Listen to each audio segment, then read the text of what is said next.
Okay, folks, it's turn 58. Next turn, the first orders will be free to issue. So, what are we doing to prepare, excuse me while I choke to death. What are we doing to prepare for the oncoming onslaught? Well, over here, we've summoned some Fiends of Darkness. We're summoning more. Don't have all that many, but the important thing about Fiends of Darkness is they have dark power. So, if I can cast Darkness, they immediately become a lot more powerful. I can cast Darkness by using a Skull Staff on a Vampire Lord, which pushes them up to Death 4. They can also cast Rigor Mortis at that point, although that's less interesting since most of my troops are not undead. Really, Kalkheim up here is who wants Rigor Mortis. But, under Darkness, my Fiends of Darkness will be able to fly to the back and assassinate the enemy pretty effectively, especially if I also layer a couple of buffs on them. I have a very large... I have a lot of Magi here. Just really a lot of Magi. Relatively few troops, however. And this is honestly going to be my biggest weakness in the coming battles. Lack of troop numbers.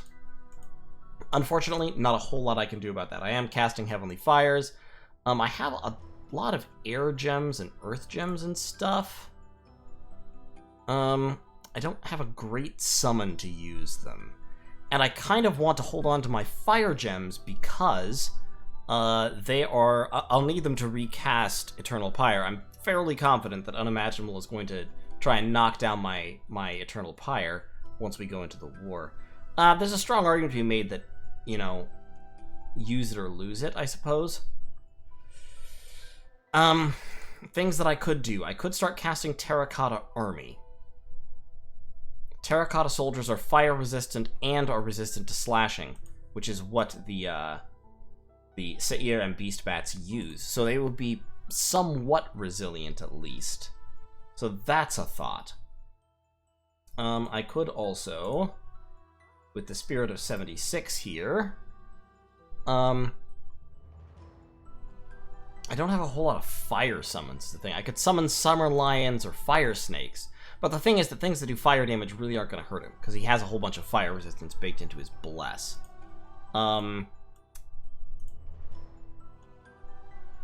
Nothing, yeah, no real fire useful spells at the moment, except for Heavenly Fires, of course. So yeah, mages are moving, we are assembling Magi. We are, of course, also gearing up for a massive Assassin Strike here in Rim Mountains, and smaller assassin strikes in other locations. We've got a whole bunch of vampires just hiding in Fasdir. We're also going to sneak vampires into Dragonscale Mountains in similar places. We're actually going to do that now, I think. I think all these guys, and not Hellenbrecht, but Rothart, yeah, including Rothart, they're all going to sneak down here into Dragonscale Mountains. And they're all, oh, that's right, Very Healthy Living Sorcerer is actually muted, so that's fine, he can just die. Nobody really minds that.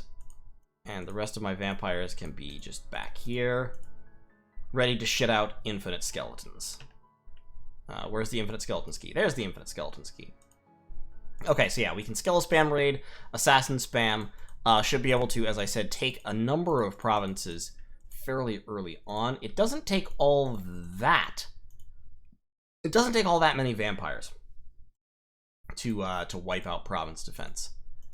This province has a very large army, but it doesn't look like they're patrolling. It looks like they're moving. So what I'm going to do is I'm actually going to move these assassins back over. These are Seir. They might be able to outrun me. We're going to leave 4 assassins here in Balcoria. We'll move those assassins back here. These 4 moving down there. So, the goal here, the goal is to inundate every province that they could be moving to with assassins. So that no matter where they go, really, I guess I can only go there right now since it's a winter. Yeah, go there. So, no matter where they go, where this army goes, I can hit it with assassins and try and kill some of the commanders. Now, unfortunately, the commanders of this army are very likely to be lemur consuls, and they're very likely to be geared against assassination, but it's worth trying, might get lucky. Over here, he's got a bunch of sages. I'll be able to kill those sages with my assassins fairly easily, shouldn't be a problem. They are Astral 1, but Astral 1 doesn't really give you any attack spells. It only gives you some defensive buffs, and so my assassins should be able to get through that. The stalkers should be able to cut through ethereality with a fair degree of reliability. I'm still probably going to lose this war. Not going to sugarcoat it. the basic Hellblessed Demon strategy is just a lot stronger than what I've got. But we're gonna see if we can make him work for it. We're gonna see if we can make him bleed a little bit, which I think we can. So Plaguetooth, Baktor, and Lodvathu are all hiding here. In his place, with this large army, probably I would move here and then make a run straight for the Mercs, to be honest. That's probably what I would do. This army should be able to crack that Citadel in 1, maybe 2 turns. And by pushing up here, he would be able to cause some real significant damage. So I'm forging these 3 Skull Staffs, as I mentioned. I've got these guys sneaking off. I'm summoning another 2 Vampire Lords this turn. I've got Burkhard Noxer in here with his elemental resistances, ready to go. I haven't really tested this. I think he will probably die to Seir eventually, but he should last a good long while since their attacks are not magical. So his prot against their attacks is 33. And of course, since he's elementally resistant, they shouldn't fatigue him out. He does have some reinvigoration from the Girdle of Might, and then he'll be regenerating plus draining health with the Athame. He won't be doing hardly any damage.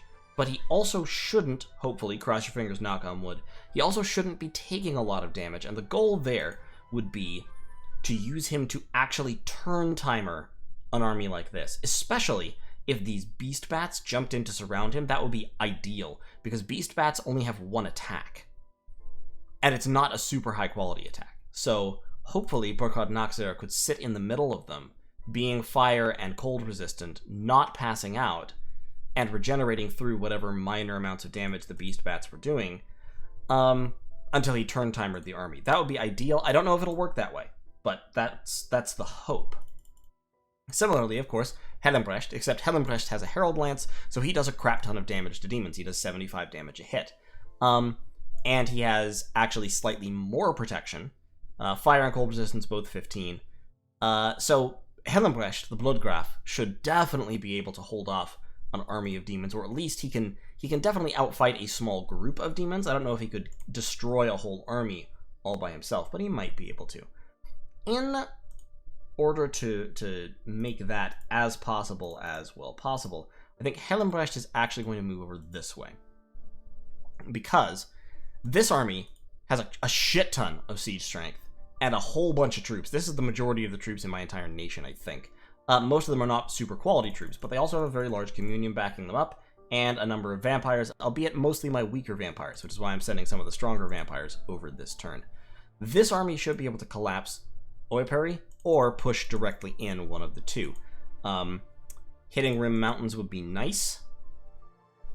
That said, I don't really have any troops in position to support on this side. I think on this side I'm going to have to play defensive. What I could do is use all these death gems that I've built up to summon a whole bunch of long dead horsemen. That might not be a bad decision, but I want to get my skull staffs first. So we'll get the skull staffs. Next turn we'll summon a whole bunch of long dead horsemen.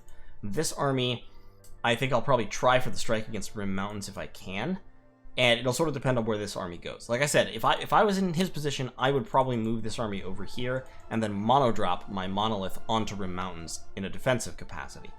A mono-drop is likely to succeed, defensively speaking. It's not 100% guaranteed, because I do have a lot of mages who can cast, killy spells. And I can also, if I need to, just set a whole bunch of these guys to cast Magic Duel and try to wipe out his monolith, which, if I recall correctly, is Astral... 1 second, I'm actually going to look that up, because, of course, this being Dominion's Ulster... No, this is not Accidental Ascension. I can't see. Oh, God. I should go back and look at his Pretender God, because I've forgotten what level of Astral his monolith is. Because if his monolith is like 4 or 5 Astral, then I can absolutely Magic Duel it to death with this pile of Magi. And his Beast Bats we can beat. Just straight up beat with our troops. So yeah, that's the plan. We're only casting a couple Heavenly Fires because we're saving up Fire Gems just to make sure I have enough Fire Gems to recast if I need to. And then this army, depending on what these troops down here do, will either move in to take Rim Mountains, or it'll take Oiperi and then march south towards Giant's Rest and the Blood Boys' capital. Moving here would directly threaten the capital more, so this or this is kind of the logical move. That would be a little bit of a distraction and give him a little bit more time to concentrate forces, but it might be worth it. if only to try and draw him away a little bit to defend his capital instead of pushing into my territory. We'll see. We'll see what happens. Right now, very much just gathering troops. This is actually my biggest immediate worry. This is 700 primarily Heelot warriors, but with a whole bunch of fucking Ozelotls as well, and a number of Flagrant Tyrants. The only reason for a huge stack like that to be here is either it's moving somewhere, or it's preparing to attack me. And there have been a lot of troops here for quite some time. So, I'm concerned. I've sent a message to Cooler, the player of Illwinter. We're gonna see what happens. I'm a little worried about it. I'm also still worried about the huge number of skeletons on my northern border.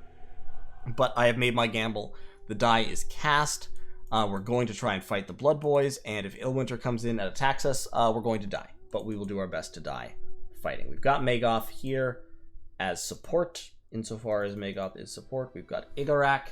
I'm also going to take a bunch of these mages and move them... Let's move them down this way, actually, just kind of to be support. My research, of course, is taking a huge hit. We're down to a mere 1,800 research points per turn. So Alteration 9 is a few turns off. And next turn, of course, I will set up my scripting on those communions, which is going to be all sorts of fucking fun. And prepare to move them in. So, thanks for watching. I'll see y'all on turn 59. We'll find out how it goes. Or, well, actually, we'll find out how the setup went, and then turn 60, we'll find out how it goes. Anyway, take care.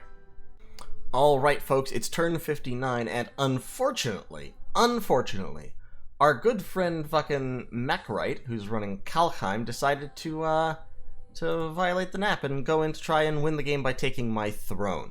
Which is, well, I mean, you know my feelings on violating naps like that. I won't go over it again, but a little disappointing. So, he's got a pile of Unfrozen, led by an Unfrozen Lord. He's got about 10,000 Long Dead, 57 Communicants. The big thing that he's got going for him here is he's got all these Thaumaturgs and one Wizard King, with 57 Communicants backing them up. So, the Wizard King, at least, from looking at this army on the field... By the way, let's just look at this army on the field for a second. It's going to take a second to load. Unlike Dominions most of the time, but this is a little bit of a special case. There we are. That is what 10,000 skeletons look like. He's got a Banner of the North Star. His Wizard King isn't right now a Communion Master, but can be a Communion Master extremely quickly. Now, normally, he has a whole bunch of cultists as well. He's also got his Grey Ones here. So he's got AC/DC, the Grey One, with Fire. He's got Kars and Wamu here as well. Kars, Nature 7, dropping some fat nature magic. And then where's the third one? There she is.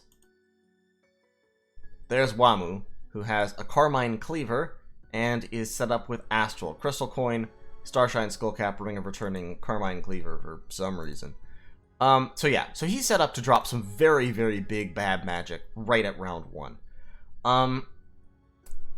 Unfortunately, he timed this properly. He timed it right.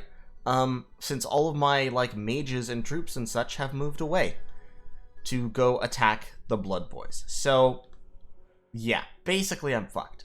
There isn't a way that I can stop this, essentially. He's got his Thaumaturgs here, cultists, etc. That one guy something is going on around his head. And basically, he's got a whole bunch of gems of different types lined up. He can set up a hugely powerful communion with the communicants, and he's just gonna roll over me. There isn't a way that I can really stop this army. I'm gonna do the best that I can, but he's already, of course, cracked the fort. So he's gonna go in this turn. Anybody who can't reach him this turn just isn't useful.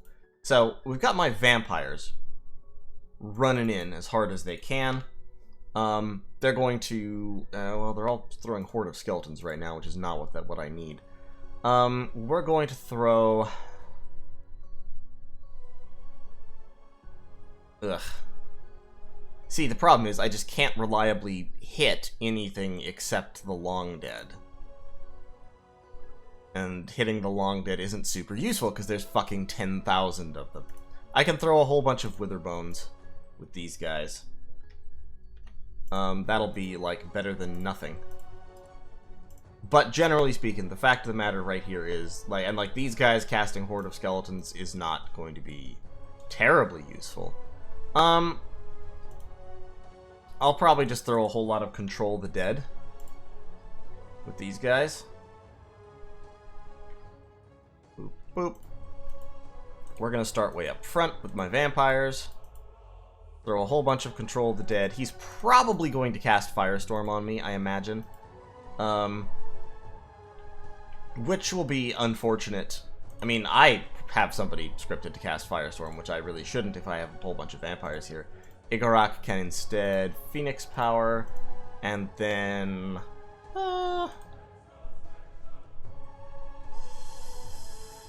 Conflagration, potentially. Conflagration will kill Long Dead fairly quickly. Or... Yeah, I mean, he can only really do fire stuff.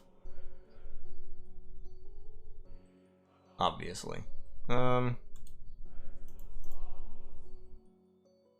Phoenix Pyre, just to keep him alive long enough. My goal here is to make them start to spend their gems, and hopefully run them out. If Igarak can live long enough, the Phoenix Pyre, then he'll, you know, he might be able to accomplish something. The Infernal Scythe that banishes people to the Inferno is also useful. So what I'm going to do is I'm going to have him attack large monsters. Because I think, if I recall correctly, yeah, Wizard Kings are size 6. So if I have him on attack large monsters, he might be able to hit this Wizard King and banish him to the Inferno, which would be hilarious. Absolutely hilarious if he could manage to pull that off. In the meantime, the vampires will just do the best they can. I imagine those vampires will be able to take some number of Long Dead, either take some number of Long Dead over and take some number with them with the Wither Bones and stuff. I know I'll be losing my Skull Staffs, but really, that's a very secondary consideration right at the moment. Which of my vampires is going to the wrong place, by the way? It's Avum. Yeah, Avum P.I.R. is going to the wrong place, so he can just go up there instead.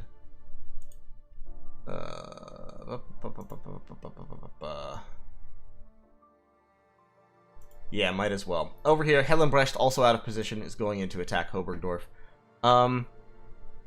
That's about all I can do, to be honest. I could teleport in the Spirit of 76 to cast some spells, but unfortunately he would die, and in the course of dying, he would lose my Eternal Pyre.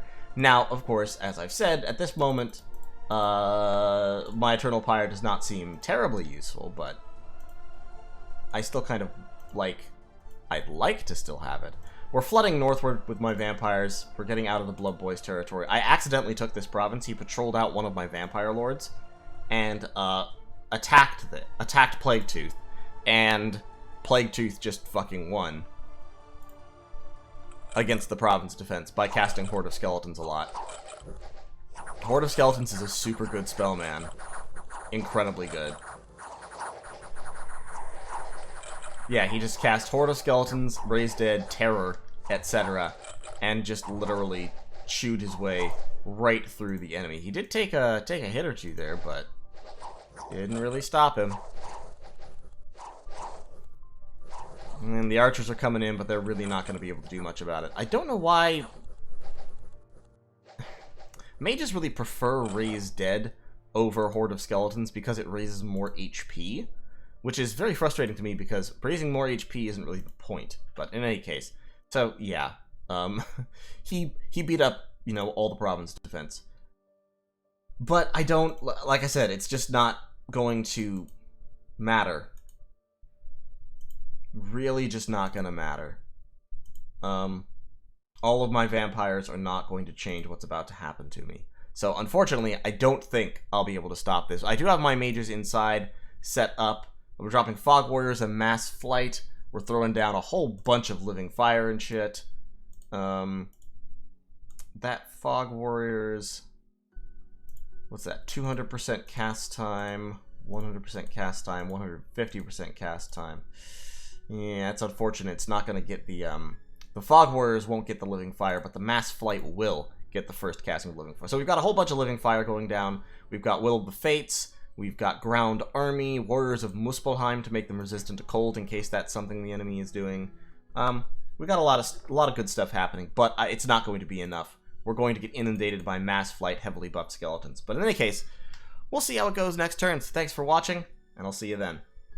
Well, ladies and gentlemen, it's over. The Throne of Earth and the Iron Throne have both been claimed, and we lost Monarch Woods. It was actually embarrassing. I'm just gonna load up this battle here. Just the battle at the fortress. So we attacked, we killed almost nothing, and then came the battle at the fortress. Of course, my garrison was woefully insufficient. I just didn't have the tool that I needed to stop this incredible carpet of Long Dead.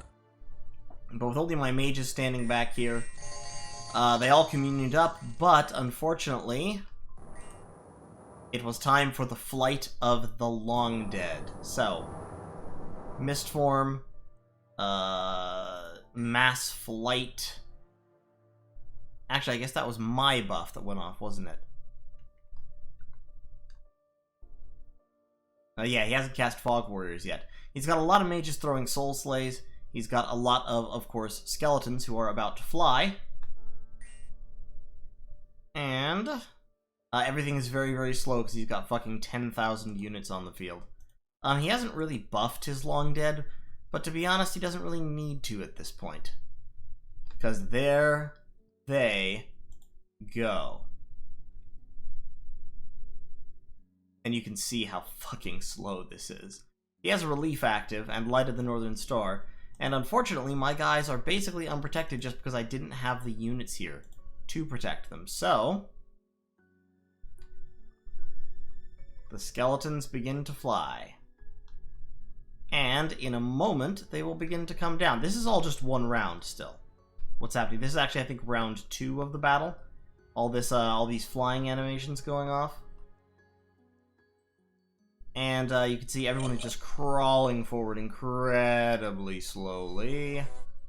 Got a couple of Soul Slays going off. You really should be playing Ride of the Valkyries for the full effect here. Wait for it. Gonna have to still wait for it. I don't think they're coming down yet. We're still casting our starting buff spells. Oh god, it's so slow. I'm going to, I'm going to turn the terrain off. Maybe that'll help. That doesn't really help noticeably. Up, and here they come. Bum-ba-da-ba-dum, bum-ba-da-ba-dum, bum-ba-da-ba-dum, bum-ba-da-bum. You may notice, of course, my mage guys have 20 protection, and are also, most of them are lucky, and many of them are largely immune to damage, but as the skeletons land, they wipe out my Communion Masters very, very quickly.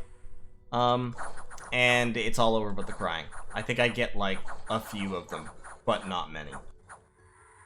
And that, as they say, is that. We killed 48 Long Dead, all told. 15 of them were banished by the Abbess.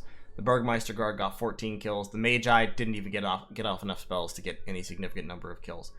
Mass flight on huge numbers of hard-hitting chaff is very, very difficult to beat, especially when they can cast it right off the bat with no delay. So, that's the end of the game. Because we can look at the thrones and you can see that Kalkheim needs 12 points. Right now they've got 2, 4, 6, 8, 10. They're about to claim the Throne of Death for 12. There is no way, timing-wise, that anyone can stop them. Mechright timed his backstab perfectly. That particular bit of treachery won him the game. So, you know, lesson learned.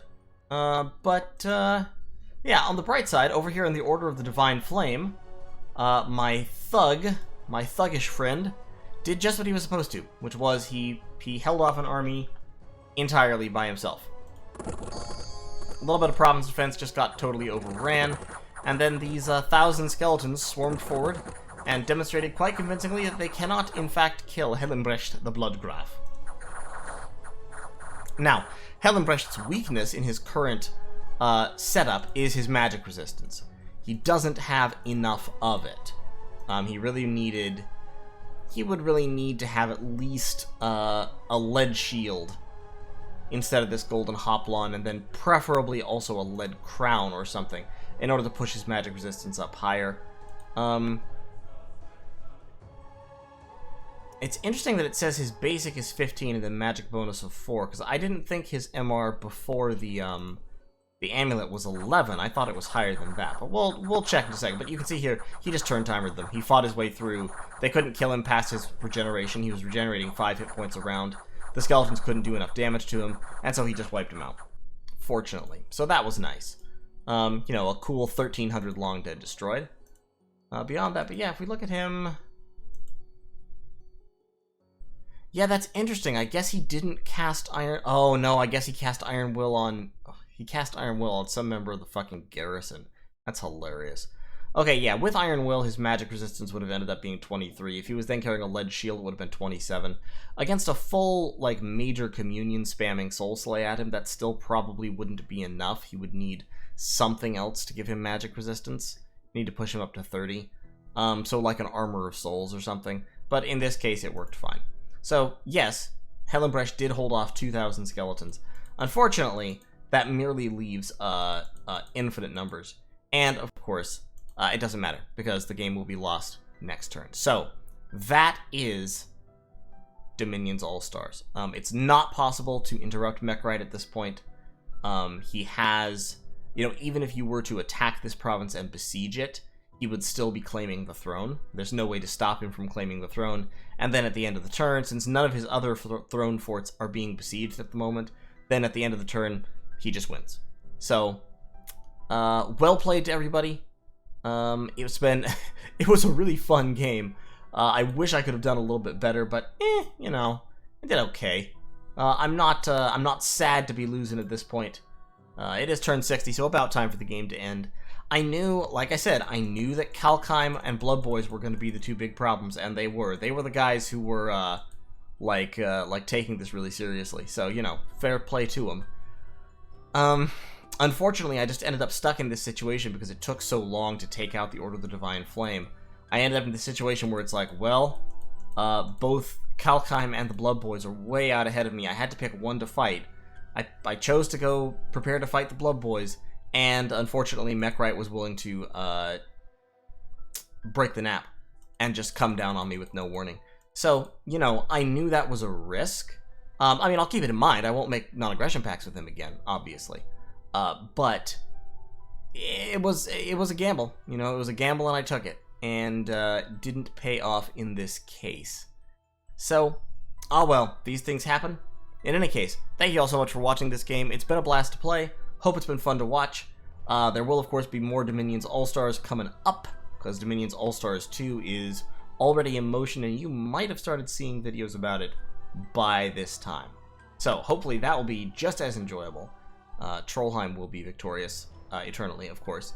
And I will see you all in the next game. Take care.